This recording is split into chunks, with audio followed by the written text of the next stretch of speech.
দীর্ঘ 1 মাস পর শনিবার থেকে গ্যাসের সরবরাহ বাড়লেও সংকট এখনো কাটেনি। বিশেষ করে শিল্প কলকারখানায় গ্যাসের প্রয়োজনীয় চাপ না পাওয়ায় উৎপাদন ব্যাহত হচ্ছে। রাজধানীর বিভিন্ন এলাকায় সিএনজি পাম্পেও দেখা গেছে যানবাহনের দীর্ঘ সারি। 3 থেকে 5 ঘন্টা অপেক্ষা করেও গ্যাস পাচ্ছেন না চালকরা। বাসা বাড়ির আবাসিক গ্রাহকরাও স্বল্প সরবরাহের কারণে রান্নাবান্না নিয়ে ভোগান্তিতে পড়েছেন। পেট্রো বাংলার তথ্য অনুযায়ী শনিবার সন্ধ্যা 6টায় দেশে মোট গ্যাস সরবরাহ ছিল 231 কোটি 10 লাখ ঘনফুট। এর মধ্যে দেশীয় গ্যাস ক্ষেত্র থেকে 162 কোটি 40 লাখ এবং এলএনজি থেকে 68 কোটি 70 লাখ ঘনফুট গ্যাস সরবরাহ হয়েছে। রোববার সন্ধ্যা 6টায় মোট সরবরাহ বেড়ে দাঁড়িয়েছে 238 কোটি 20 লাখ ঘনফুট, অর্থাৎ সরবরাহ বেড়েছে 7 কোটি 10 লাখ ঘনফুট। দেশে গ্যাসের দৈনিক চাহিদা প্রায় 400 কোটি ঘনফুট। সেই হিসাবে এখনও চাহিদার তুলনায় ঘাটতি রয়েছে প্রায় 162 কোটি ঘনফুট। ঘাটতির কারণে শিল্প ও সিএনজি খাতে এখনও পুরোপুরি স্বস্তি ফেরেনি। আপনি তো দেখতে আছেন পাম্পের কাছেও আসতে পারি নাই না, আগের চাইতে অনেক সিরিয়াল কমছে, আমরা অল্পতে পাইতেছি আর কি। পর্যটন মন্ত্রণালয় এবং সংস্কৃতি মন্ত্রণালয়ের মধ্যে একটি কমিটি গঠন করে ঐতিহ্যবাহী ও প্রত্নতাত্ত্বিক স্থাপনাগুলোতে বিদেশি পর্যটক আকৃষ্ট করতে কাজ করবে দুই মন্ত্রণালয় বলে মন্তব্য করেছেন বেসরকারি বিমান ও পর্যটন মন্ত্রী এম রশিদুজ্জামান মিল্লাত। সচিবালয়ে সংস্কৃতি বিষয়ক মন্ত্রণালয়ের মন্ত্রী নিতাই রায় চৌধুরী এবং প্রতিমন্ত্রী আলী নেওয়াজ মাহমুদ খৈয়ম এর সাথে বৈঠক শেষে এমন মন্তব্য করেন তিনি। পর্যটন মন্ত্রী আরও বলেন, পর্যটন খাতে 2 থেকে 3% জিডিপি অর্জন করে দেশ সেটি 7 থেকে 8% উন্নত করতে চায় সরকার। আর সংস্কৃতি মন্ত্রী নিতাই রায় বলেন, বিশ্বের অনেক দেশ ছোট ছোট পর্যটনকে কাজে লাগিয়ে এখন বড় অবস্থানে গিয়েছে। বাংলাদেশের পক্ষেও তা সম্ভব। প্রত্নতাত্ত্বিক স্থাপনা দেখার জন্য যে পর্যটনরা যায়, সেখানে প্রত্নতাত্ত্বিক স্থাপনাও আছে, আবার আমাদের পর্যটকরা যাচ্ছে দেখার জন্য। দুই মন্ত্রণালয় অঙ্গাঙ্গিভাবে জড়িত, মকা এবং মকেট, আমরা যদি শর্ট ভার্সনে বলি, এই দুটা এমইউ করে আমরা এই কাজগুলি শুরু করতে চাই। বিরোধী দল থেকে নাম না পাওয়ায় এখনো 72-এর সংবিধান সংস্কারে কাজ শুরু হয়নি। 6 মাসে একটি গুমের ঘটনা ঘটেছে। রাজধানীর সিরডাপ মিলনায়তনে সরকারের 180 দিনের মূল্যায়ন নিয়ে আলোচনায় আইনমন্ত্রী মোহাম্মদ আসাদুজ্জামান এসব কথা বলেন। মন্ত্রী বলেন, বিরোধীদের সমালোচনাকে তারা ইতিবাচকভাবে গ্রহণ করেন। গুম প্রতিরোধ আইন অধিকতর যাচাই করে সংসদে আবার বিল আকারে আনা হবে বলে জানান মন্ত্রী। বলেন, গুমের বিষয়ে সরকারের অবস্থান জিরো টলারেন্স। সরকার কোথাও সভা সমাবেশ করতে বাধা দিচ্ছে না জানিয়ে মন্ত্রী বলেন, এখন মত প্রকাশে কেউ বাধা দেয় না। সরকার চেষ্টা করে যাচ্ছে জুলাই সনদের পথ ধরে এগিয়ে যেতে। এদিকে প্রধানমন্ত্রীর উপদেষ্টা জহির উদ্দিন স্বপন বলেন, সরকারের পররাষ্ট্রনীতি হলো আত্মনির্ভরতা। দেশের জ্বালানি সংকট উত্তরণের চেষ্টা চলছে। ওনারা বললেন যে আমরা নেক্সট অধিবেশনে জানাবো, এটা এখন করার দরকার নাই। আমরা 17 সদস্যিত কমিটি করব বলে সিদ্ধান্ত নিয়েছি। আমরা বিরোধী দলকে বললাম আপনারা 5 জন নাম দেন।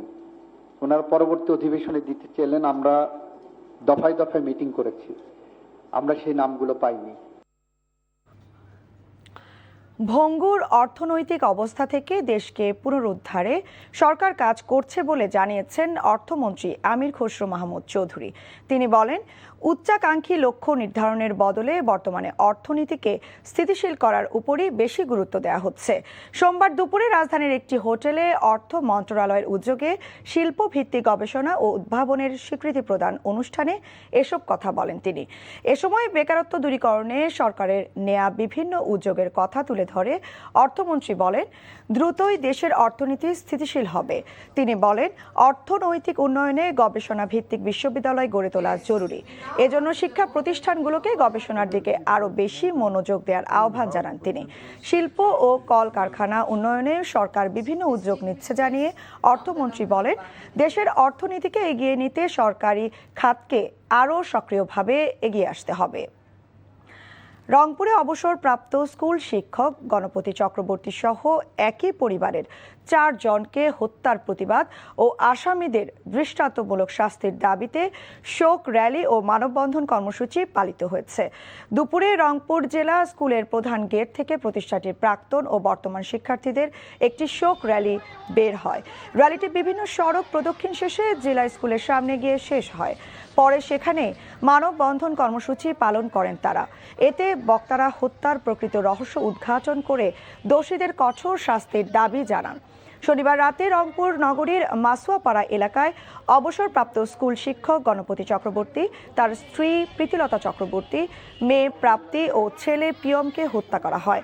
এই ঘটনায় গ্রেফতার করা হয় মুগ্ধ ও সিদ্ধার্থ নামে 2 জনকে। 3 কর্মদিবসের মধ্যে যদি আপনার বিচার এবং সুষ্ঠু তদন্ত করে দোষীদের সাব্যস্ত করতে না পারেন, তাহলে আমরা রংপুর শহরে ব্যাপক আন্দোলন করব। হবিগঞ্জের খোয়াই নদীর বাঁধ ভেঙে 25টি গ্রাম প্লাবিত হয়েছে।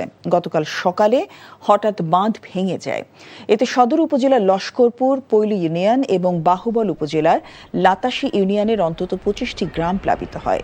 স্থানীয়ভাবে পাওয়া তথ্য অনুযায়ী প্রায় 220 হেক্টর পাকা ধান এবং 50 হেক্টর বীজতলা ও শাকসবজি ক্ষতিগ্রস্ত হয়েছে। এর আগে গত 9 জুলাই রাতে বাঁধ ভেঙে লস্করপুর ইউনিয়নের অন্তত 35টি গ্রাম প্লাবিত হয়। টেকসই বাঁধ নির্মাণ না হয় পুনরায় বাঁধে ভাঙন দেখা দিয়েছে বলে স্থানীয়দের অভিযোগ। এদিকে ব্রাহ্মণবাড়িয়ায় উজানের ঢলে আখাউড়ার 3টি ইউনিয়নের নিচু এলাকা প্লাবিত হয়েছে। এতে তলিয়ে গেছে 250 হেক্টর জমির সদ্য রোপণ করা শস্য ক্ষেত। গরু ছাগলে আমরা খুব বিপদে আছি, বুঝছেন? এখন বাইরে যেতাম, রুজি যেতাম, আমরা কই যেতাম রুজি। আলি রুয়া পাকনার দাম সব তো লইয়া গেছে। দেখেন 1 মাসের ভিতরে 2টা ক্ষতি, একটা ক্ষতি এখন ওরা মানায় নিতে পারতেছে না। তার উপরে কৃষকের হাজার হাজার জমি এখন আবার পানির তলায়। আজকে বিগত 15-20 দিনে এই বানটা বাঁধলে পরে আমরা এই ক্ষতিটা হইতো না। বিএনপি সংখ্যাগরিষ্ঠ দল হিসেবে গত 6 মাসে দেশ পরিচালনায় কিছু ভালো কাজ করলেও 80% ক্ষেত্রে ব্যর্থতার পরিচয় দিয়েছে বলে মন্তব্য করেছেন এনসিপির উত্তরাঞ্চলের মুখ্য সংগঠক সার্জিস আলম। দুপুরে চট্টগ্রাম উত্তর জেলা এনসিপি সাংগঠনিক সমন্বয়ক সভায় তিনি সব কথা বলেন। জেলা কমিটির আহ্বায়ক আকরাম হোসেনের সভাপতিত্বে অনুষ্ঠিত সভায় এনসিপির কেন্দ্রীয় যুগ্ম আহ্বায়ক সরওয়ার তুষার সহ জেলা ও উপজেলা নেতারা বক্তব্য রাখেন। সভায় বক্তারা অভিযোগ করেন, বিএনপি সরকার ক্ষমতায় আসার পর থেকে রাউজান রাঙ্গুনিয়া সন্ত্রাসের জনপদে পরিণত হয়েছে। এ সময় সাধারণ মানুষের সমস্যা চিহ্নিত করে সাংগঠনিক কাজ জোরদার করতে নির্দেশনা দেন কেন্দ্রীয় নেতারা।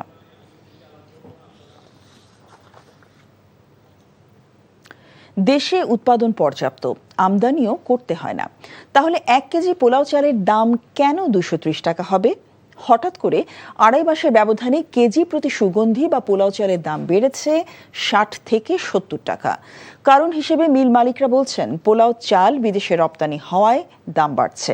তবে ভোক্তা অধিকার রক্ষা সংগঠন এবং বাজার বিশ্লেষকরা মনে করছেন, পোলাও চালের অস্বাভাবিক দাম বৃদ্ধির জন্য সিন্ডিকেটই দায়ী। বিস্তারিত সেলিম মালিকের রিপোর্টে। নিম্ন মধ্য এমনকি উচ্চবিত্তের কারো বাড়িতে মেহমান এলে কিংবা কোনো আচার অনুষ্ঠান হলে পোলাওয়ের আয়োজন হয়। ব্যক্তি ও পরিবারের সেই তৃপ্তিদায়ক ও আনন্দঘন মুহূর্তে এবার হানা দিয়েছে উচ্চ দাম। 1 কেজি সুগন্ধি পোলাওয়ের চাল কিনতে হচ্ছে 230 টাকায়, যা 2 মাস আগেও ছিল 170 টাকা। 70 থেকে 75 টাকার মধ্যে বিক্রি করতে সব কোম্পানি। এখন ওটা অনেক দূর বাড়তে যায়, এখন আপনার 230 টাকা গায়ে রেট হচ্ছে প্যাকেটজাত পোলাও চাল। এক্সেস আমরা তো খেতেই পারছি না, কিনতেই পারছি না, কি করব? বাচ্চারা সপ্তাহে একদিন পোলাও চাল খায়, মানে পোলাও খায়, খাওয়ার ইচ্ছা, কিন্তু সেটা আমি নিজেও তো এখন হিমশিম খাচ্ছি মানে পোলাও চাল নিতে। ভোক্তাদের যখন নাবিশ্বাস অবস্থা, তখন রাজধানীর পাইকারি বাজারে গিয়ে মিলল পোলাওয়ের চালের স্বাভাবিক অবস্থা, কিন্তু সিন্ডিকেটই করে রেখেছে অস্বাভাবিক বাজার। 1.5-2 মাস আগেও পোলাও চালের দাম ছিল 150 থেকে 160 টাকার ভিতরে উঠানামা করতো, কিন্তু এটা বাড়তে বাড়তে এসে এখন 200 টাকায় ঠেকছে। ধানের দাম ঊর্ধ্বমুখী, ধান কিনে বেশি দামে, চাউলের ক্যারিং খরচ পড়ে বেশি, ওই হিসাবে এবার এনটিভি নজর দিতে চায় আরেকটু গোড়ার দিকে, যেখানে সুগন্ধি পোলাওর চাল উৎপাদন হয়। চাষিদের কাছ থেকে ধান সংগ্রহের পর যাদের হাতে আসে, মূলত তারাই নিয়ন্ত্রণ করে চালের বাজার। সেই চালকল মালিকদের সাধারণ সম্পাদকের দাবি, সুগন্ধি চালের দাম বৃদ্ধির প্রধান কারণ রপ্তানি। এক্সপোর্টের সিদ্ধান্ত দেওয়ার পর বিদেশে এই চাউলের ব্যাপক চাহিদা বৃদ্ধি পেয়েছে। এই চাহিদা বৃদ্ধি পাওয়ার কারণে দামও বৃদ্ধি পাচ্ছে। দেশে বছরে সুগন্ধি চাল উৎপাদন হয় 16 থেকে 20 লাখ টন, আর প্রতি বছর গড়ে রপ্তানি হয় মাত্র 10,000 টন। তবে এবার খাদ্য মন্ত্রণালয়ের সুপারিশে প্রথম দফায় 211টি এবং দ্বিতীয় দফায় 67টি প্রতিষ্ঠানকে 45,270 টন সুগন্ধি চাল রপ্তানির অনুমতি দিয়েছে বাণিজ্য মন্ত্রণালয়। এখানে অবশ্যই সরকারের এই বিষয়ে কঠোর অবস্থানে যেতে হবে। এটা হলো প্রথম হলো যে গোডাউনগুলো চেক করা এবং কেন এটা বাড়লো এবং কি কারণে, সেটাই যারা এই কর্পোরেট গ্রুপ আছে, এই 5-6টা গ্রুপ তো যেটা বাজারজাত করে তাদেরকে ডেকে, এবং এখানে আমাদের ডিপার্টমেন্টাল স্টোর যেগুলো আছে এখন সুপার শপগুলো, এই কাজের সাথে তারাও জড়িত। অর্থনীতিবিদরা বলছেন, অন্যান্য কৃষি পণ্যের মতো সুগন্ধি পোলার চাল নিয়ে ব্যবসায়ীদের সিন্ডিকেট ও মিল মালিকদের দৌরাত্ম্য নিয়ন্ত্রণে নজরদারি নেই বলেই নৈরাজ্য চলছে। উৎপাদন থেকে শুরু করে কনজিউমার পর্যন্ত, এক্সপোর্ট পর্যন্ত হোল সিস্টেমটাকে নজরদারির ভিতরে রাখতে হবে। এবং এই নজরদারি মানে শুধু হাতে চাবুক নিয়ে পেছনে দাঁড়িয়ে থাকা নয়। কোন দুর্বলতার সুযোগে একটি প্রতিষ্ঠান এটাকে স্টক করতে পারে এবং বা সিন্ডিকেট করতে পারে এবং দাম বাড়িয়ে দিতে পারে, সেটা আগে আইডেন্টিফাই করতে হবে। দেশে পোলার চালের উৎপাদন ও চাহিদার সমন্বয়ের পর বিদেশে রপ্তানির পরামর্শ বিশেষজ্ঞদের। সেলিম মালিক, এনটিভি নিউজ, ঢাকা।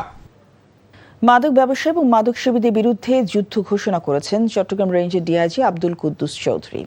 রাঙামাটিতে আয়োজিত মাদক বিরোধী সুধী সমাবেশে তিনি এই কথা বলেন। তিনি বলেন, শুধু পুলিশের একার পক্ষে সমাজ থেকে মাদক নির্মূল করা সম্ভব নয়। একটি সন্ত্রাস ও মাদকমুক্ত সমাজ গড়তে হলে সমাজের সকল স্তরের সবাইকে এগিয়ে আসতে হবে। মাদক ব্যবসায়ী এবং সেবনকারীদের ব্যাপারে তথ্য দেওয়ারও আহ্বান জানান তিনি। ভালুকা বিনা নোটিশে শ্রমিকদের 1.5 মাসের বেতন বকেয়া রেখে রোর ফ্যাশন কারখানা বন্ধ করে দিয়েছে মালিকপক্ষ। শ্রমিকরা জানান, সকালে তারা কাজ করতে এসে দেখতে পান কারখানায় তালা ঝুলিয়ে নোটিশ টানিয়ে দিয়েছে কর্তৃপক্ষ। প্রত্যেক শ্রমিকের 1.5 মাসের বেতন 30 থেকে 35,000 টাকা করে পাওনা রয়েছে। মালিকপক্ষ শ্রমিকের বিকাশ নম্বরে 5,000 টাকা করে পাঠিয়ে দিয়েছে। যাদের বিকাশ নেই, গেটের সিকিউরিটির কাছে তাদের জন্য 5,000 করে টাকা রেখে গেছে। আর বাকি টাকা দেবে কিনা শ্রমিকদেরকে তা জানানো হয়নি। এতে শ্রমিকদের মাঝে ক্ষোভের সৃষ্টি হয়েছে। মহাসড়কে 3 হুইলারে যাত্রী ওঠানোকে কেন্দ্র করে সৃষ্ট বিরোধের জেরে ঢাকা বরিশাল মহাসড়কের নথুল্লাবাদ বাস টার্মিনাল এলাকা অবরোধ করে রেখেছে বাস মালিক ও শ্রমিকরা। দুপুর 12:30 থেকে এই পরিস্থিতি চলছে। এতে কুয়াকাটা এবং বরিশালের সাথে বন্ধ হয়ে গেছে রাজধানী সহ সারা দেশের যান চলাচল। ফলে দুর্ভোগে পড়েছে সাধারণ যাত্রীরা। বাস মালিক এবং শ্রমিকদের দাবি, মহাসড়কে নিষিদ্ধ 3 হুইলার অবাধে চলাচলের কারণে যানজটের পাশাপাশি দুর্ঘটনার ঝুঁকিও বাড়ছে। বিভিন্ন বাস কাউন্টারের সামনে যাত্রী ওঠানোর সময় বাস চলাচলে বিঘ্ন সৃষ্টি হচ্ছে। দীর্ঘদিন ধরে মহাসড়কে সব যান চলাচল বন্ধের দাবি জানিয়ে আসলেও কার্যকর ব্যবস্থা নেওয়া হয়নি। যানজট নিরসন, সড়কের সরকারি জায়গা দখলমুক্ত করা এবং মহাসড়কের স্বাভাবিক পরিবেশ ফিরিয়ে আনতে চাঁদপুর কুমিল্লা মহাসড়কে অবৈধ স্থাপনা উচ্ছেদ অভিযান শুরু হয়েছে। চাঁদপুর সড়ক এবং জনপদ বিভাগ এবং জেলা প্রশাসনের উদ্যোগে 3 দিন ব্যাপী অভিযান চলবে। প্রথম দিনেই মহাসড়কে বিভিন্ন গুরুত্বপূর্ণ এলাকায় 1/2 শতাধিক অবৈধ স্থাপনা উচ্ছেদ করা হয়েছে। সকালে চাঁদপুর শহরের ওয়্যারলেস এলাকা থেকে অভিযান শুরু হয়। পরে চাঁদপুর কুমিল্লা ফরিদগঞ্জ মহাসড়কে বাবুরহাট সহ বিভিন্ন গুরুত্বপূর্ণ পয়েন্টে অভিযান পরিচালনা করা হয়। এ সময় সড়ক ও জনপদ বিভাগের জায়গা দখল করে নির্মাণ করা দোকান, ব্যবসা প্রতিষ্ঠান সহ বিভিন্ন অবৈধ স্থাপনা সরিয়ে দেওয়া হয়। ফেনীর আলোচিত মাদ্রাসা ছাত্রী নুসরাত জাহানকে আগুনে পুড়িয়ে হত্যা মামলায় অধ্যক্ষ সিরাজউদ্দৌলা সহ 2 জনের মৃত্যুদণ্ড বহাল রেখেছে হাইকোর্ট। একই সাথে 4 জনকে মৃত্যুদণ্ড কমিয়ে যাবজ্জীবন কারাদণ্ড এবং অপর 10 আসামিকে খালাস দিয়েছে আদালত। বিচারপতি ভীষ্মদেব চক্রবর্তী ও বিচারপতি KM রাশেদুজ্জামান রাজার দ্বৈত বেঞ্চ আজ এ রায় ঘোষণা করেন। রায়ে ন্যায় বিচার নিশ্চিত হয়েছে বলে জানিয়েছেন অ্যাটর্নি জেনারেল। রায়ের বিরুদ্ধে আপিল করার কথা জানিয়েছে আসামিপক্ষ। আরও জানাচ্ছেন হাসান জাবেদ। 2019 সালের 27 মার্চ ফেনীর সোনাগাজী ইসলামিয়া ফাজিল মাদ্রাসার তৎকালীন অধ্যক্ষ সিরাজউদ্দৌলা নিজ কক্ষে শিক্ষার্থী নুসরাত জাহান রাফিকে ডেকে নিয়ে শ্লীলতাহানি করেন। এ ঘটনায় মামলা হলে তাকে গ্রেফতার করা হয়। মামলা তুলে না নেওয়ায় একই বছরের 6 এপ্রিল মাদ্রাসার ছাদে ডেকে নিয়ে নুসরাতের হাত পা বেঁধে গায়ে কেরোসিন ঢেলে আগুন ধরিয়ে দেওয়া হয়। 10 এপ্রিল ঢাকা মেডিকেল কলেজ হাসপাতালের বার্ন ইউনিটে চিকিৎসাধীন অবস্থায় মৃত্যুবরণ করেন নুসরাত। সেই বছরের 24 অক্টোবর অধ্যক্ষ সিরাজউদ্দৌলা সহ 16 জনকে মৃত্যুদণ্ড দেয় ফেনীর নারী ও শিশু নির্যাতন দমন ট্রাইব্যুনাল। সেই রায়ের বিরুদ্ধে আসামিদের আপিল, জেল আপিল ও ডেথ রেফারেন্সের শুনানি শেষে হাইকোর্ট রায় ঘোষণা করে। আদালত দুজন আসামির মৃত্যুদণ্ডের রায়কে বহাল রেখেছেন। তারা হলেন এই মাদ্রাসার তৎকালীন অধ্যক্ষ SM সিরাজউদ্দৌলা এবং সাদাত হোসেন শামীম। 4 জনের সাজা মৃত্যুদণ্ড থেকে কমিয়ে যাবজ্জীবন কারাদণ্ডের দণ্ডিত করেছেন। তারা হলেন নুরুদ্দিন, সাখাওয়াত হোসেন জাবেদ, সাইফুর রহমান মোহাম্মদ জুবায়ের এবং উম্মে সুলতানা পপি। 10 জনের বিরুদ্ধে কোনো অভিযোগ প্রমাণিত না হওয়ায় বেকসুর খালাস প্রদান করা হয়েছে। রায়ের পর্যবেক্ষণে আদালত বলেন, বিচারিক আদালতের বিচারক মামুনুর রশিদ তার বিচারিক মন প্রয়োগ করতে ব্যর্থ হয়েছেন, তাই তাকে ফৌজদারি মামলা থেকে সরিয়ে নেয়ার নির্দেশ দিয়েছে আদালত। এই মামলার নিম্ন আদালতের বিচারক যিনি ছিলেন বিচারক মামুনুর রশিদ, তার সম্পর্কে আদালত বলেছেন যে একটি হত্যাকাণ্ডের ঘটনায় 16 জনের মৃত্যুদণ্ড প্রদানটা এটা অনেকটা মাইন্ডলেস সেন্টেন্স। এই পরিস্থিতিতে আদালতের পর্যবেক্ষণ অনুযায়ী এই বিচারক মামুনুর রশিদকে অবিলম্বে পেনাল এবং সেন্টেন্সিং অর্থাৎ ফৌজদারি মামলার বিচার এবং সেক্ষেত্রে তার দণ্ড দেওয়ার ক্ষেত্র থেকে তাকে সরিয়ে আনার জন্যে আইন, বিচার এবং সংসদ বিষয়ক মন্ত্রণালয়ের প্রতি নির্দেশনা প্রকাশ করেছেন। রায়ের বিরুদ্ধে আপিল করার কথা জানিয়েছেন সাজাপ্রাপ্ত আসামিদের আইনজীবীরা। আমার আসামি ছিল 3 জন, একজন ছিল মণি, আরেকজন ছিল জুবায়ের, আরেকজন ছিল মোহাম্মদ শামীম। মোহাম্মদ শামীম খালাস পেয়েছে, মণি খালাস পেয়েছে, আর জুবায়েরকে যাবজ্জীবন সাজা দিয়েছেন। আমরা জুবায়েরের জন্য উচ্চ আদালতে আপিল করব। রায়ে খালাস পাওয়া 10 আসামির স্বজনরা ন্যায় বিচার পেয়েছেন বলে জানান, আর যারা খালাস পাননি তারা আপিল বিভাগ থেকে ন্যায় বিচার পাবেন বলে প্রত্যাশা করেন। Hasan Javed, NTV news, Dhaka. এদিকে মাদ্রাসা ছাত্রী নুসরাত জাহান রাফি হত্যা মামলার রায় ঘোষণার পর সন্তোষ জানিয়েছে তার পরিবার ও এলাকাবাসী। আগে থেকেই হুমকির কথা উল্লেখ করে হাইকোর্টের রায় ঘোষণার পর নতুন করে নিরাপত্তার দাবি জানিয়েছেন নুসরাতের মা। ইতোমধ্যে নুসরাতের বাড়ির চারপাশে পুলিশি নিরাপত্তা বাড়ানো হয়েছে। ফেনী থেকে তোফায়েল আহমেদের পাঠানো রিপোর্ট। ফেনীর সোনাগাজীতে মাদ্রাসা ছাত্রী নুসরাত জাহান রাফির গায়ে কেরোসিন ঢেলে আগুন দিয়ে হত্যার ঘটনায় আলোড়ন সৃষ্টি হয় সারা দেশে। নড়েচড়ে বসে প্রশাসন। এরপর মামলার প্রেক্ষিতে নিম্ন আদালতের রায়ের পর আলোচিত এই হত্যা মামলায় আপিলের রায় দিল হাইকোর্ট। রায়ে সন্তোষ প্রকাশ করেছে নুসরাতের পরিবার ও এলাকাবাসী। এই ঐতিহাসিক রায়ের মাধ্যমে আমাদের এলাকাবাসীর প্রত্যাশা পূরণ হয়েছে, আমরা ন্যায় বিচার পেয়েছি বলে মনে করি। আমাদের যে প্রত্যাশা ছিল, আমরা যে এলাকাবাসীর যে প্রত্যাশা ছিল ওই প্রত্যাশা অনুযায়ী আমরা রায় পেয়েছি। একই সাথে প্রধানমন্ত্রীর কাছে নিজের ও অন্য সন্তানের নিরাপত্তা দাবি করেছেন নুসরাতের মা। আমরা আদালতের প্রতি অনেক শ্রদ্ধাশীল, আমরা জানি আমরা ন্যায় বিচার পাবো। এখন শুধু আমাদের নিরাপত্তার প্রয়োজন। প্রধানমন্ত্রী তারেক রহমানের কাছে ধন্যবাদ। আমার 3টা ছেলের প্রতি যেন খেয়াল রাখে। আমার ছেলের ঘরে মারিয়ে লেবো, উড়া বাড়ি ঘর আগুন লাগাই হুমকি দামকি দিতে আছে। নিম্ন আদালতের রায়ের পর থেকেই নুসরাতের বাড়িতে সার্বক্ষণিক 2 জন পুলিশ সদস্য পাহারায় ছিল। হাইকোর্টের রায়কে কেন্দ্র করে বাড়তি আরও 5 জন পুলিশ সদস্য মোতায়েন করা হয়েছে। আমরা 24 ঘন্টা এখানেতে সবসময় ডিউটিতে কর্মরত ছিলাম।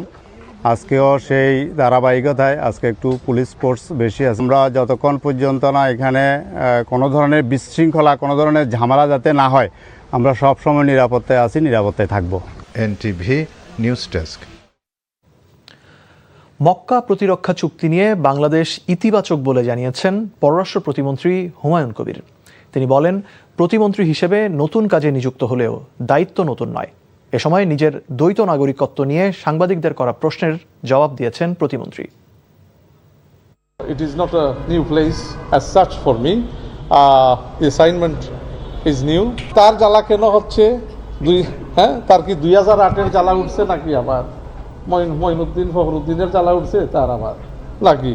দেশের পক্ষে জোরালো অবস্থান নেওয়া মানুষ সকল, দেশপ্রেমিক মানুষ যারা আছে, দেশের পক্ষে যারা অবস্থান নেয়, এই সমস্ত যারা মিডিয়া আছে, যারা দেশবাসী আছে, রাজনৈতিক নেতৃবৃন্দ আছে, এখন আমরা সবাই মিলে ইনশাআল্লাহ এই দেশকে এগিয়ে নিয়ে যাব। অতীতের অভিজ্ঞতা ও বর্তমান বাস্তবতা বিবেচনায় রোহিঙ্গা সংকট মোকাবেলায় কৌশল পুনর্বিন্যাস করছে সরকার। কথা জানিয়ে প্রধানমন্ত্রীর প্রতিরক্ষা ও নিরাপত্তা বিষয়ক উপদেষ্টা ডক্টর AKM শামসুল ইসলাম বলেছেন, গেল 9 বছরে বাংলাদেশ অসাধারণ মানবিকতার পরিচয় দিলেও অনির্দিষ্টকাল শরণার্থীদের দায়িত্ব বহন করা সম্ভব নয়। সকালে ঢাকা বিশ্ববিদ্যালয়ের সামাজিক বিজ্ঞান অনুষদ ভবনে রোহিঙ্গা প্রত্যাবাসন বিষয়ক সেমিনারে তিনি এসব কথা বলেন। তিনি জানান, 2017 সালে মিয়ানমারের সেনা অভিযানের পর বাংলাদেশে আশ্রয় নেয় লাখ লাখ রোহিঙ্গা। 9 বছরেও তাদের প্রত্যাবাসনের কার্যকর সমাধান হয়নি। ফলে মানবিক সংকটের পাশাপাশি এটি এখন জাতীয় নিরাপত্তার জন্য বড় চ্যালেঞ্জ হয়ে উঠেছে। তাই এর স্থায়ী সমাধানে আন্তর্জাতিক সম্প্রদায় ও সংশ্লিষ্ট পক্ষগুলোর কার্যকর ভূমিকা প্রয়োজন বলে জানিয়েছেন Shamsul Islam. We are recalibrating our approach accordingly, taking the lessons from the past with the present reality and the future that we are looking at. Accepting the Rohingya as a permanent responsibility is not morally or strategically viable for a state like Bangladesh. Simply waiting and hoping the situation will improve means things would get worse every single day. There is only one real choice for us: active and sustained pressure for repatriation, backed by coherent diplomatic and credible and sustainable security strategy. প্রধানমন্ত্রী তারেক রহমানের সভাপতিত্বে সচিবালয়ে মন্ত্রিসভার বৈঠক অনুষ্ঠিত হয়েছে। বৈঠকে সম্প্রতি মন্ত্রিসভায় যুক্ত হওয়া নতুন সদস্যরাও অংশ নেন। বৈঠকে সরকারের বিভিন্ন নীতিগত বিষয়, সার্বিক আইনশৃঙ্খলা, শিক্ষা ও শিক্ষার্থী সহায়তা ও ঝরে পড়া রোধ এবং সংস্কৃতি ও পর্যটন খাতের উন্নয়ন নিয়ে গুরুত্বপূর্ণ সিদ্ধান্ত গৃহীত হয়। এর আগে শিক্ষার্থীদের ঝরে পড়া ঠেকানোর পাশাপাশি মেয়েদের জন্য সার্বজনীন উপবৃত্তি পুনরায় চালুর সম্ভাবনা পর্যালোচনার নির্দেশ দিয়েছেন প্রধানমন্ত্রী তারেক রহমান। সচিবালয়ে প্রধানমন্ত্রী শিক্ষা সহায়তা ট্রাস্ট নিয়ে বৈঠকে এ নির্দেশনা দেন তিনি। বৈঠকে প্রধানমন্ত্রী শিক্ষা সহায়তা ট্রাস্টের চলমান কার্যক্রমের লক্ষ্য উদ্দেশ্য সম্পর্কে প্রধানমন্ত্রীকে অবহিত করা হয়।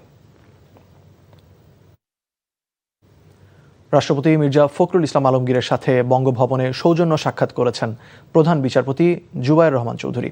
এ সময় রাষ্ট্রপতি হিসেবে দায়িত্ব গ্রহণ করায় মির্জা ফখরুল ইসলাম আলমগীরকে অভিনন্দন জানান প্রধান বিচারপতি।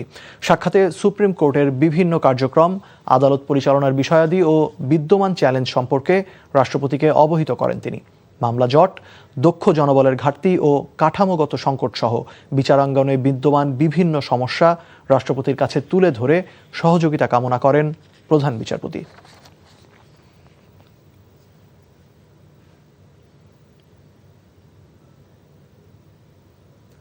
দলের নাম ভাঙিয়ে অনৈতিক কর্মকাণ্ডে জড়িতদের বিরুদ্ধে কঠোর ব্যবস্থা গ্রহণের হুঁশিয়ারি দিয়েছেন বিএনপির ভারপ্রাপ্ত মহাসচিব রুহুল কবির রিজভী। দুপুরে শহীদ রাষ্ট্রপতি জিয়াউর রহমান এবং সাবেক প্রধানমন্ত্রী বেগম খালেদা জিয়ার মাজারে শ্রদ্ধা নিবেদন শেষে তিনি বলেন, শত ষড়যন্ত্র মোকাবেলা করে এগিয়ে যাচ্ছে বিএনপি। দলের নাম ব্যবহার করে যারা অপকর্ম ও অনৈতিক কাজে জড়াবে তাদের কোনো ছাড় নয়। স্থানীয় সরকার নির্বাচনে দলীয় প্রতীক না থাকায় দল থেকে প্রার্থী মনোনয়নের সুযোগ নেই।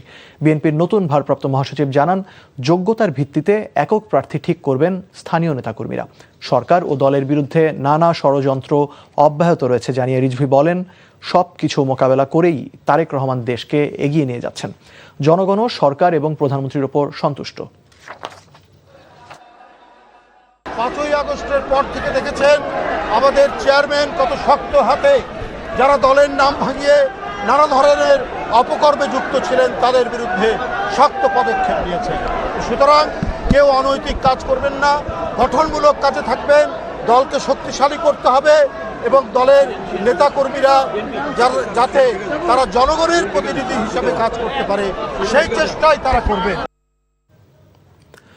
জনগণের দাবি নিয়ে রাজপথে থাকলেও অতীতের বিরোধী দলগুলোর মতো সহিংসতার রাজনীতি না করতে জামায়াতে ইসলামীকে পরামর্শ সংবাদপত্রের সম্পাদকদের। তারা জানান, গণমাধ্যমের অবস্থান আগের থেকে ভালো হলেও পুরোপুরি স্বস্তিদায়ক নয়। গণমাধ্যমের সঙ্গে জামায়াতের দূরত্ব নেই দাবি করে দলটির সেক্রেটারি জেনারেল মিয়া গোলাম পারওয়ার বলেন, দেশের স্বার্থে সম্পাদকদের দায়িত্বশীল ভূমিকা পালন করতে হবে। জুবায়ের প্রধানের রিপোর্ট। রাজধানীর মিন্টু রোডে বিরোধী দলীয় নেতার সরকারি বাসভবনে সংবাদপত্রের সম্পাদকদের সাথে বৈঠক করে জামায়াত ইসলামী।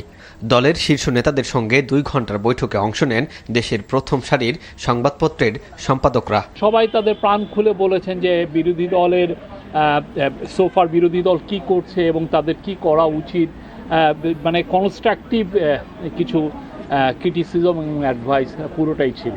বৈঠকে ফ্যাসিবাদ এবং বিরোধী দলীয় নৈরাজ্য যেন ফিরে না আসে সম্পাদকদের পক্ষ থেকে সে আহ্বান জানানো হয়। এরকম যদি ঘটনা হয় যে কোনো মিডিয়ার প্রতি কোনো সরকারি কোনো অন্যায় পদক্ষেপ নিচ্ছে, যেরকম আমরা আগে দেখতে পেয়েছি, এরকম যে পত্রিকার উপরেই করুক না কেন, যে গণমাধ্যমের উপরেই করা হোক, এটা যেন বিরোধী দল থেকে প্রতিবাদ করা হয়। গণতন্ত্রকে টেকসই করতে হলে পার্লামেন্টের ভেতরে থাকতে হবে, সরকারকে নির্বাচনের মাধ্যমে পরিবর্তনের ধারার মধ্যে থাকতে হবে এবং যাতে ফ্যাসিবাদ এবং বিরোধী দলীয় নৈরাজ্য কোনোটাই ফিরে না আসে, এই আহ্বান আমরা জানিয়েছি। সরকারের পক্ষ থেকে বিরোধী দল ইনসাফপূর্ণ আচরণ পায়নি জানিয়ে গণতন্ত্র উত্তরণে গণমাধ্যমের সহযোগিতা চান জামাত সেক্রেটারি। বিরোধিতা প্রতিবাদ হবে নিয়মতান্ত্রিক এবং গঠনমূলক, এটা একটা আলোচনা হয়েছে। এরপরে বাংলাদেশি বিরাজমান রাজনৈতিক পরিস্থিতি, আন্তর্জাতিক পরিস্থিতি, ভূ রাজনৈতিক পরিস্থিতি, প্রতিবেশী দেশের সাথে সম্পর্ক, এগুলো নিয়ে সম্পাদকদের সাথে আমাদের আমিরে জামাতের প্রশ্নোত্তর মত বিনিময় হয়েছে। আমাদের আমিরে জামাত তাদের সহযোগিতা কামনা করেছেন যে গণতন্ত্র উত্তরণে দায়িত্ব পালনে বিরোধী দলকে আপনারা সহযোগিতা করবেন। এ সময় গণভোটের রায় বাস্তবায়ন না হলে সরকারকে কোনো ছাড় না দেওয়ার কথাও জানান মিয়া গোলাম পরোয়ার। জুবায়ের প্রধান, এনটিভি নিউজ, ঢাকা। ফ্যাসিবাদের পুরনো পরিকল্পনা অনুযায়ী বিএনপি দেশ পরিচালনা করছে বলে অভিযোগ করেছেন এনসিপির আহ্বায়ক নাহিদ ইসলাম। তিনি বলেন, অব্যবস্থাপনা, অদক্ষতা এবং পরিকল্পনাহীনতার কারণে ফ্যাসিবাদী কাঠামোর দিকেই ফিরে যাচ্ছে বর্তমান সরকার। নির্বাচনের আগে বিএনপি সরকার যে প্রতিশ্রুতি দিয়েছিল তার অধিকাংশই রক্ষা করতে পারেনি বলেও মন্তব্য করেন তিনি। এ সময় সংকটের সমাধান না আসলে রাজপথে গণ আন্দোলন গড়ে তোলার হুঁশিয়ারি দেন নাহিদ। জুবায়ের প্রধানের রিপোর্ট। সোমবার রাজধানীর বাংলা মোটরে এনসিপির কেন্দ্রীয় কার্যালয়ে বিএনপি সরকারের 180 দিনের ব্যর্থতা ও দলীয় প্রতিক্রিয়া নিয়ে সংবাদ সম্মেলন করে জাতীয় নাগরিক পার্টি এনসিপি। কিন্তু নিদারুণভাবে ব্যর্থতার পরিচয় দিয়েছে। এ সময় দলের আহ্বায়ক নাহিদ ইসলাম বলেন, অব্যবস্থাপনা, অদক্ষতা এবং পরিকল্পনাহীনতার কারণে বর্তমান সরকার দেশকে ধ্বংসের দিকে নিয়ে যাচ্ছে। এই 6 মাসের যে কোনো সংকটের কথা আসলেই বর্তমান বিএনপি সরকার হয় অন্তর্বর্তী সরকারের উপর দায় চাপাচ্ছে অথবা ফ্যাসিস্ট সরকারের উপর দায় চাপাচ্ছে, কিন্তু আমরা মনে করি এটি কোনোটাই গ্রহণযোগ্য না। অন্তর্বর্তী সরকার আরও বিধ্বস্ত পরিস্থিতিতে দেশের দায়িত্ব কিন্তু সেই সময় নিয়েছিল। বলেন, আইন শৃঙ্খলা, দ্রব্যমূল্য নিয়ন্ত্রণ ও বিদ্যুৎ সরবরাহে সরকার প্রতিশ্রুতি পূরণে ব্যর্থ হয়েছে। এ সময় গত 6 মাসে 830টি সহিংসতার ঘটনায় 770টিতে বিএনপির সংশ্লিষ্টতা এবং দলীয় কোন্দলে 273টি সংঘর্ষে 31 জন নিহত হয়েছেন বলে দাবি করেন নাহিদ ইসলাম। প্রত্যেকটা ইস্যুতে আমরা মাঠে থাকব। সরকার যদি এই সংকটগুলার সুরাহা না করে, সরকার যদি সেই তার যে পুরনো রাজনীতিতে তারা প্রত্যাবর্তনের চেষ্টা করছে, তাদের প্রতিশ্রুতি থেকে সরে যেয়ে সেই জায়গা থেকে যদি সরে না আসে, তাহলে তারা ব্যাপক গণ আন্দোলনের মুখে তারা পড়বে এবং জাতীয় নাগরিক পার্টি এনসিপি সেই জায়গা থেকে রাজপথে এবং সংসদে অবস্থান জারি রাখবে। মানবাধিকার লঙ্ঘন, বিচার বহির্ভূত হত্যার নিরপেক্ষ তদন্তের দাবি জানিয়েছেন নাহিদ ইসলাম। জুবায়ের প্রধান, এনটিভি নিউজ, ঢাকা। এই মুহূর্তে নবম পে স্কেল বাস্তবায়ন ও ক্রমবর্ধমান ভর্তুকি সরকারের জন্য সবচেয়ে বড় চ্যালেঞ্জ বলে মনে করে Centre for Policy Dialogue, CPD. সোমবার রাজধানীর ধানমন্ডিতে প্রতিষ্ঠানটির কার্যালয়ে মিডিয়া সংলাপে সম্মাননীয় ফেলো ডক্টর দেবপ্রিয় ভট্টাচার্য এমন আশঙ্কা জানান। গত 6 মাসে দেশের অর্থনীতির বেশ কিছু সূচকে উন্নতি হলেও আগামী দিনে অর্থনৈতিক পুনরুদ্ধার আরও দীর্ঘায়িত হবে বলেও আশঙ্কা প্রকাশ করেছেন এই অর্থনীতিবিদ। রিপোর্ট করছেন ফাহাদ মোহাম্মদ। প্রধানমন্ত্রী তারেক রহমানের নেতৃত্বে সরকার গঠনের পর ইতোমধ্যে 180 দিন পার হয়েছে। সরকারের 6 মাসের অর্থনৈতিক পর্যালোচনা তুলে ধরতেই এই মিডিয়া সংলাপের আয়োজন করে সিপিডি। এই সরকার এত দেরি না করে। এই সময় সিপিডির সম্মাননীয় ফেলো ডক্টর দেবপ্রিয় ভট্টাচার্য বলেন, কাঠামোগত সমস্যার মধ্যেও দেশের সামষ্টিক অর্থনৈতিক স্থিতিশীলতা ফিরলেও তা এখনো ভঙ্গুর অবস্থায় আছে। এটুকু সুস্থির অবস্থা আমরা নিয়ে এসেছি স্থিতায়নে, সেটাও খুব ভঙ্গুর। দেখেন, একদিকে আপনি প্রবৃদ্ধির ক্ষেত্রে যাওয়ার ক্ষেত্রে কাঠামোগত অসুবিধার ভিতরে আছেন, আবার অপরদিকে যেটুকু স্থিতায়ন করেছেন সেটাও আবার ধাক্কা দিলে টোকা দিলে ভেঙে না যায়। সেটা কিন্তু ভঙ্গুর। এই জ্যেষ্ঠ অর্থনীতিবিদের মতে সরকারের আর্থিক ব্যবস্থাপনাকে কার্যকর করতে হলে প্রাতিষ্ঠানিক সংস্কার করতে হবে। এক্ষেত্রে ব্যর্থ হলে পতিত সরকারের সুবিধাভোগীদের খপ্পরে পড়ার শঙ্কা রয়েছে বলে মন্তব্য করেন তিনি। একটা সমন্বিত সংস্কার প্রস্তাব আপনার লাগবে। এই সংস্কার প্রস্তাব থেকে আপনি বেরোতে পারবেন না যদি না করেন তাহলে অবশ্যই দেশে অর্থনীতির ভিতরে বিভিন্ন নৈরাজ্য আরো গভীর হবে এবং কাঠামোগত অসুবিধাগুলো অব্যাহত থাকবে। তিনি আরও বলেন, আর্থিক খাতের প্রাতিষ্ঠানিক সংস্কার ও বিভিন্ন সিদ্ধান্ত গ্রহণের ক্ষেত্রে সরকার রাজনৈতিক সাহস দেখাতে পারছে না। আমরা দুটোরই সমস্যা দেখছি, একটা ওনাদের সক্ষমতার অভাব দেখছি, আরেকটা আমরা রাজনৈতিক সাহসের অভাব দেখছি। এই যে জাতীয় রাজস্ব বোর্ডের 2 ভাগ করার সিদ্ধান্তকে ওনারা শেষ করতে পারলেন না, ওনারা যে অর্থ মন্ত্রণালয় থেকে যে ব্যাংকিং বিভাগকে তুলতে পারলেন না, এইটা রাজনৈতিক সাহসের অভাব হিসেবেই আমরা দেখছি। কারণ হলো আপনার আমলাতন্ত্রের পক্ষ থেকে যে সমস্ত চাপ আসে সেগুলিকে মোকাবেলা করার ক্ষেত্রে রাজনৈতিকভাবে ওনারা পারেন নাই। সামগ্রিক মূল্যায়নে গত 6 মাসে অর্থনীতির গুরুত্বপূর্ণ 31টি সূচকের মধ্যে 12টির উন্নতি এবং 19টির অবনতি হয়েছে বলে জানায় CPD. Fahad Mohammad, NTV news, Dhaka. পানি সরবরাহ, নবায়নযোগ্য জ্বালানি ও বর্জ্য ব্যবস্থাপনায় বাংলাদেশকে সহায়তা করতে চায় যুক্তরাষ্ট্র। দুই দেশের সম্পর্ক এগিয়ে নিতে কাজ চলছে বলে জানিয়েছেন স্থানীয় সরকার প্রতিমন্ত্রী মীর শাহে আলম।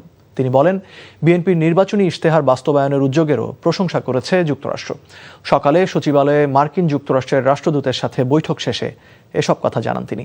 এদিন বাংলাদেশ ভারত সম্পর্ক এগিয়ে নিতে ইতিবাচক আলোচনার কথা জানিয়েছেন ঢাকায় নিযুক্ত ভারতীয় হাইকমিশনার। ইফতেখার রেজা রিপোর্ট। সচিবালয়ে বাণিজ্যমন্ত্রী খন্দকার আব্দুল মুক্তাদিরের সাথে সাক্ষাৎ করেন ঢাকায় নিযুক্ত ভারতীয় হাইকমিশনার দীনেশ ত্রিবেদী। ভারত বাংলাদেশ সম্পর্কের শীতলতা ভেঙে দুই দেশের বাণিজ্যিক সম্পর্ক বাড়ানোর কথা জানান বাণিজ্যমন্ত্রী।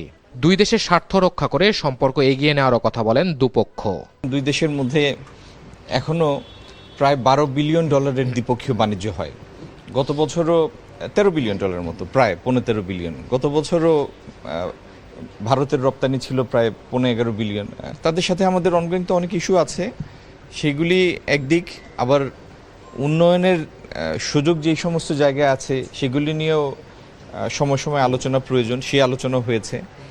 ওনারা ল্যান্ড বর্ডারগুলি পুরোপুরি ফাংশনাল করা, আপনার বর্ডার হাটগুলি পুনরায় চালু করা, তারপরে ল্যান্ড বর্ডার দিয়ে সুতা আমদানি যেটা এখন প্রহিবিটেড সেটাকে আবার পুনরায় চালু করা। আমার লেভেল থেকে তো আমরা সব কথাবার্তা হবে, কিন্তু এইটাও দরকার যে অফিসার লেভেল, আমাদের অফিসার আর বাংলাদেশের যে বাণিজ্য মন্ত্রণালয়ের অফিসার, ওরা রেগুলার টাচে থাকা দরকার। দেখুন, দুদিকে আছে, একটা পলিটিক্যাল লেভেল ওটা থাকবে, আর সবসময় আমি বলি যে ডেমোক্রেসিতে ইস্যু থাকবে, আর অন্য হচ্ছে মানুষের কি চায়।